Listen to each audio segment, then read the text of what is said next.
What an odd guy, I remember thinking as Mr. Mahoney shuffled into my 6th grade classroom for the first time. Crumply brown suit, crooked tie, flush face, right hand nervously shaking at his waist, and somehow he already had chalk in his hair. He stuttered out his first words to the class, and he hadn't even finished his introductory sentence before I knew he was a goner. I'd never seen a grown man look so squirrely. The principal should have adequately warned him. We were a bunch of sharks, and we smelled blood in the water. The pranks and jokes started small. Mr. Mahoney was asking for it, in a way. He was so unprepared, so utterly clueless, it was impossible not to mess with him. One activity required Mr. Mahoney to draw a clock on the chalkboard. The class counted along together as he drew the numbers on the circular clock face. 1, 2, 3, 4. Louder and louder as the numbers progressed. And when we got to 12, we kept going. 13, everyone shouted in unison. Mr. Mahoney drew 13 o'clock in white chalk, and the class erupted in laughter. And Mr. Mahoney turned red in embarrassment. He sheepishly erased the 13, stuttered something incomprehensible, and his trembling hand dropped the eraser. It made an eraser-shaped chalk smudge on his pants. We laughed harder. Mr. Mahoney picked up the eraser, and he banged at his pants with his hand to remove the smudge. The problem was, he was still holding the eraser. His entire brown pant leg turned ghost white. Kids laughed so hard that they fell from their chairs. That was the moment I pitied Mr. Mahoney for the first time, only I couldn't stop laughing with the others. My two friends, Carson Starkey and Dylan Newcomb, everyone called him Nuke, were the worst offenders. They were fans of the classics at first. Tacks on Mr. Mahoney's chair, turning everyone's desks backwards before Mr. Mahoney came into the classroom. Stuff like that. But their pranks soon progressed. On one occasion, Mr. Mahoney asked the class for the answer to 9 multiplied by 5. Nuke raised his hand and mouthed the words 45, but said nothing. I can't hear you, Mr. Mahoney said, walking closer. Nuke mouthed the words again, looking confused. Speak up, please, Mr. Mahoney said, moving a foot from Nuke's face. 45, Nuke shouted into Mr. Mahoney's face. Mr. Mahoney jumped back and tripped over a desk, sprawling to the floor. The classroom laughter reached a fever pitch. And then we saw it. A tiny blob of liquid on Mr. Mahoney's pants, near the crotch. The guy had pissed himself. Mr. Mahoney stumbled to his feet and ran out of the room, but not before tripping one more time. The class was in stitches. Everyone but me. I wasn't laughing this time, but I didn't come to Mr. Mahoney's defense. I didn't tell anyone to shut up and leave the poor guy alone. I just let it happen. That afternoon, Nuke, Starkey, and I were called down to the principal's office. Nuke and Starkey were the dynamic duo of classroom tomfoolery, but me being friends with them, well, I guess I was guilty by association. Mr. Mahoney sat in the corner, wrinkly brown suit and tie, chalky in hair, looking down at the ground. I detected the scent of urine in the air, and so did Nuke. He exaggeratedly plugged his nose. Mr. Mahoney's hand trembled. The principal lectured us for 10 minutes, He jabbed his finger at our chests, and he demanded we stop harassing Mr. Mahoney. There would be dire consequences if we didn't. Mr. Mahoney said nothing. Nuke shot him the stink eye the entire time. "I can't believe he told on us," Nuke whispered to me as we left the principal's office. There was venom in his voice. Nuke and Starkey demanded revenge, and lots of it. They quickly devised the prank to end all pranks, the ultimate revenge on Mr. Mahoney for tattling on students. "He's such a fraidy cat," Nuke sneered. "I'll make him piss so hard he'll drown in his own fucking pants." I unwittingly went along with the whole thing. Truthfully, I thought my part in the prank wasn't that big of a deal. I saw myself as the getaway driver in a bank robbery. I wasn't robbing the bank. I wasn't the one committing the crime. I mean, sure, I was helping, but it wasn't that big of a deal. But looking back on it now, I was too weak to say no to my friends. I should have said no, but when Nuke and Starkey went over the plan, I merely nodded and said okay. My part was easy, and Mr. Mahoney might not even know I was there. Somehow, I made it okay. The prank to end all pranks occurred on a Tuesday night. Nuke called Mr. Mahoney and pretended to be Mr. Newcomb, and he demanded a teacher-parent conference at the Newcomb household. Mr. Mahoney should have known better, but he agreed to come over to the Newcomb home for a chat about Dylan's recent behavior. It was all set. Nuke's parents were gone that night. It was just me, Nuke, and Starkey. I sat in the basement next to the fuse box. Starkey sat next to me, unable to contain his giggles. I heard the doorbell ring and footsteps upstairs. The door opened and 2 sets of footsteps walked to the family room. Nuke and Mr. Mahoney are sitting on the couch. I waited for my signal. Then it came 1 minute later. A loud crash. Nuke just accidentally knocked over the lamp. I flipped the main power switch to the house, and the entire home went black. More footsteps. Nuke is telling Mr. Mahoney that he'll check the fuse box. He'll be back in a second. The basement door creaked open, and footsteps echoed down the steps. Nuke is descending the basement stairs. A dark figure appeared next to us. It's Nuke. "Do it, Starkey," Nuke whispered. Starkey dumped corn syrup all over the front of Nuke's shirt. Nuke stifled his laughter while Starkey slipped a rubber clown mask over his own head and picked up the silver butcher's knife. "Let's do this," Starkey huffed through the latex. Nuke stumbled upstairs first, with Starkey trailing 5 feet behind. I reluctantly followed from a short distance with a Polaroid camera, and I watched the whole thing unfold. Nuke appeared from the basement door, clutching his chest and sobbing for help. Mr. Mahoney ran over to help him.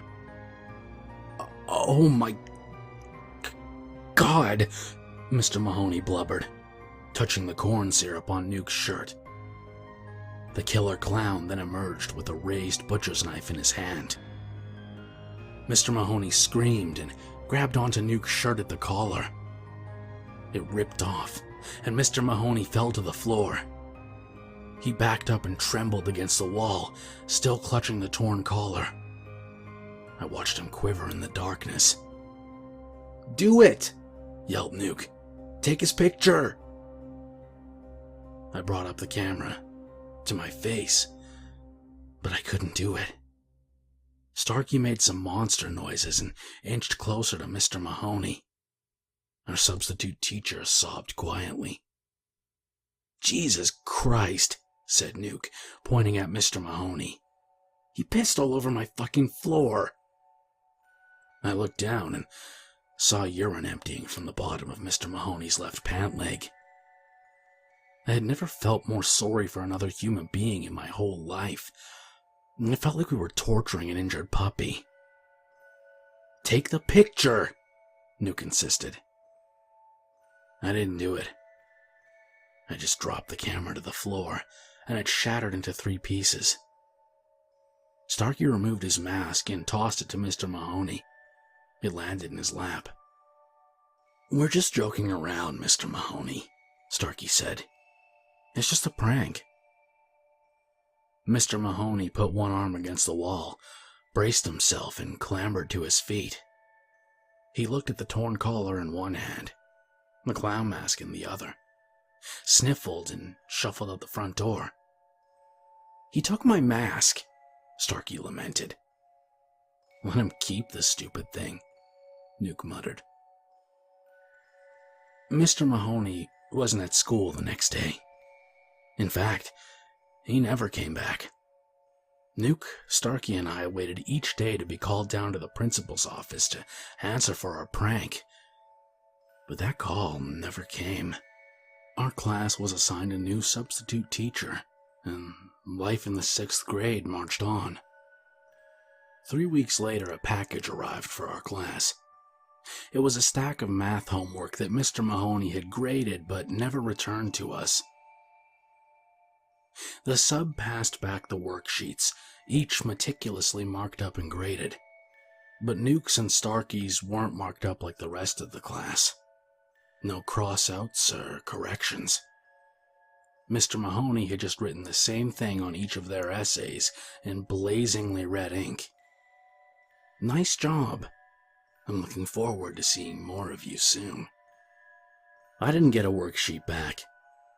I quickly thumbed through my binder and found the worksheet, uncompleted. Never was I so happy to have forgotten to do my homework.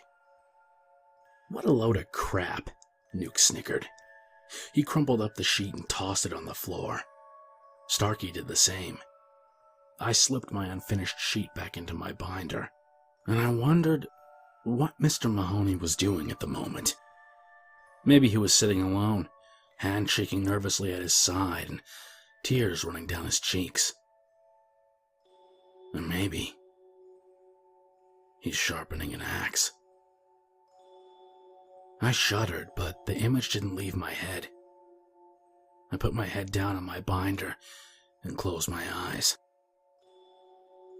"I'm sorry, Mr. Mahoney," I whispered to no one. "I'm so sorry." For years I waited for Mr. Mahoney's revenge to come. I expected him to pounce around a dark corner on the street, or I often pictured him slipping on that clown mask and appearing at the foot of my bed with that axe that he was sharpening in my daydream. His right hand trembles like usual, but then it tightens around the wooden handle. He plunges the axe deep into my chest. I probably deserved it for what we did to him. But he never came. I grew up, graduated high school, and then college. I married and got a good job. Nuke and Starkey weren't so lucky. Nuke tore up both of his knees in high school, and he lost his football scholarship. Cocaine was his medicine and coping mechanism. He still went to college, but dropped out after one term. Nuke moved home and dealt drugs from his parents' basement, eventually selling to an undercover cop. He resisted arrest, fled in his car with his girlfriend, and he wrapped his car around a pole. Nuke's girlfriend flew through the windshield and died on the scene. My childhood friend now sits in jail, and the doctors say he'll never walk again. Starkey graduated college and immediately got engaged. 2 months later, his wife was diagnosed with multiple sclerosis. Faced with daunting medical bills, Starkey embezzled from his company and was promptly caught. Weeks later, Starkey's daughter was crushed underneath a falling entertainment unit at the family home.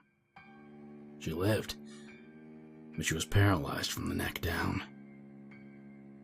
Starkey took out a massive insurance policy and threw himself off a building. I received a letter from Nuke not too long ago. He's been doing a lot of reading while in jail. Books about hexes and witchcraft. He's convinced Mr. Mahoney used supernatural tactics to get his revenge upon him and Starkey. Mahoney hexed us, he wrote. He left my house that night with a piece of my shirt and Starkey's mask. If someone has an item that belongs to you, he can use witchcraft to place a curse. That explains why you're completely fine. My life is fucked, and Starkey's dead. Just think about it. And I thought about it. I thought it was bullshit. A week later, I saw Mr. Mahoney at a dive bar, miles out of town down an old country road. At least, I thought it was him. He was slumped in a corner booth, half passed out, 3 sheets to the wind. He was still wearing that ratty brown suit, but he looked like he'd aged 40 years. His right hand anxiously shook on the table. I watched as the man sauntered to his feet and stumbled toward the door. It was the same stumble of an awkward, nervous substitute teacher from 20 years ago. I followed the man outside. It was a windy night. I lit up a smoke and watched curiously as the drunken man leaned against a wall and tried to light a cigarette of his own. He struggled mightily to keep his lighter ablaze in the breeze. It kept extinguishing. I approached and offered him my lighter. It lit right up. Smoke danced from the tip of the man's cigarette. We stood in silence and smoked for a few minutes. Finally, I asked, "Did you ever substitute teach at a 6th grade classroom?" The man's head froze up. His eyes looked straight ahead, never at me. He inhaled deeply from his cigarette. "Are you Mr. Mahoney?" I asked, slowly. I looked into his eyes, but the man did not look at me. He said nothing. For a moment, I doubted if it was even him. I looked away. I just wanted to say that I'm sorry, I said. I walked 20 feet away when the man called out to me. "Thanks for the light." I sat in my car in the parking lot, just watching the man outside the bar. I thought about the past and the horrible things we did to Mr. Mahoney. I thought about Nuke and Starkey and how shitty their lives turned out to be. And then Nuke's letter popped into my head. If someone has an item that belongs to you, you can use witchcraft to place a curse. I patted my jean pockets. Just think about it. I patted the pocket of my sweatshirt. Mahoney hexed us. I patted my jean pockets again, and I finally felt it. I didn't feel it the first time. The lighter. Thank God. I pulled it from my pocket, studied it for a moment to make sure it was mine, and I exhaled slowly. I smiled to myself and I shook my head. I was being stupid. There's no such thing as hexes and curses. Nuke and Starkey were the victims of horrible life choices and bad luck. And there's no such thing as witchcraft. I examined the lighter, and I turned it in my hand. For a moment, I wished witchcraft was real. If that man outside the bar was Mr. Mahoney, he deserved the opportunity to ruin my life. I thought about walking outside and placing the lighter in his hand, but instead I smirked and pocketed it. I was being ridiculous. The man outside the bar was stumbling around. He was chasing something down the road. A tiny cigarette butt. My cigarette butt. The one I had just smoked.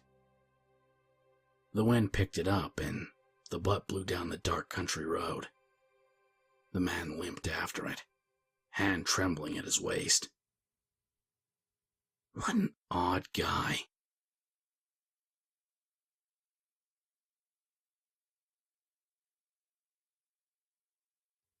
If you made it this far, I hope you'll follow me on Twitter at KingSpook Creepy.